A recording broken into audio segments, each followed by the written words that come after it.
Hello, my karma babies. At the beginning of this video, I just want to show you a little quick technique of how you can pick your greens without, tedious. You take it and you kind of fold it inside out and you take the top of the stalk and look, just pull it down and you'll get a clean cut just like that, guys, just like that. And then you can, go to the next one. Easy peasy. Okay, let's do it one more time. You see how they're just all piled up. Put one on top of the other as you're picking them, as you're, picking the stem out. Then now you're going to take them from the bottom. And you're going to just roll it up in a tight little ball. Roll it up. Get your knife. And just cut the root. So, how quick is that? Cut through it. And it's done. Now you got your beautiful cut greens. See? Just put them in your sink and wash them however amount of times that you feel like you need to wash them to make sure that there's no grit or dirt or bugs or anything. They were grown outside, so you want to make sure they're thoroughly clean. So you wash them, and then wash them again. Okay, when you think they're done, and you look at them and you look at your water after you take these out, look at your water and take a look and see what's at the bottom of that water. And once you see that water is clear, you're good to go.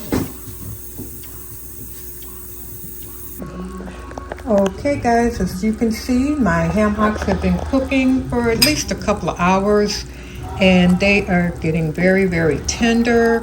So at about this point, when I can poke a hole into the top layer, I will go ahead now and put my greens in, because I like to cook my greens for probably at least an hour or so.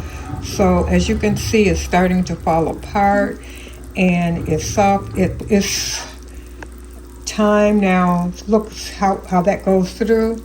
I'm going to leave that juice from the ham hocks, all that smoky good taste there, and I'm just going to add my greens in, and I'll put them in, wait a few minutes, let them cook down a minute or so, and just keep adding until I have them completely in the pot. Okay, we're going to start layering our greens on top of the ham hocks. Just put it right on top of the ham hocks. Okay guys, as you can see, I got them filled up to the brim of the pot, all the way up to the top of the pot. We're just going to give this a couple of seconds, a minute, 1 minute, and it's going to cook down, and then you add the rest of your greens in there and cover them and let them cook. Okay, they've cooked down a little bit, so I'm just going to push them down just with a fork or something, to make room. See how much water is in there? I've got quite a bit of water, because the greens, when you put them in, it holds water from you washing them, so there's water in there. That's why I didn't add any water when I cooked them, I made sure I kept them covered. And then I did not add any water because the greens are going to hold water when you wash them, and so you'll have an abundance of water. So now you can see it's kind of, it's down quite a bit. It's down quite a bit, so I should be able to add the last end, and I still have the ham hocks on the bottom because I just want them to continue to cook and all that good smoky flavor going up towards, and then at some point I'll just mix it all in together, have the meat floating. You'll see. I'm getting excited because it's getting toward the end of the road here. Okay, guys. Look, there's one piece of ham hock poking through. Get your butt back in there.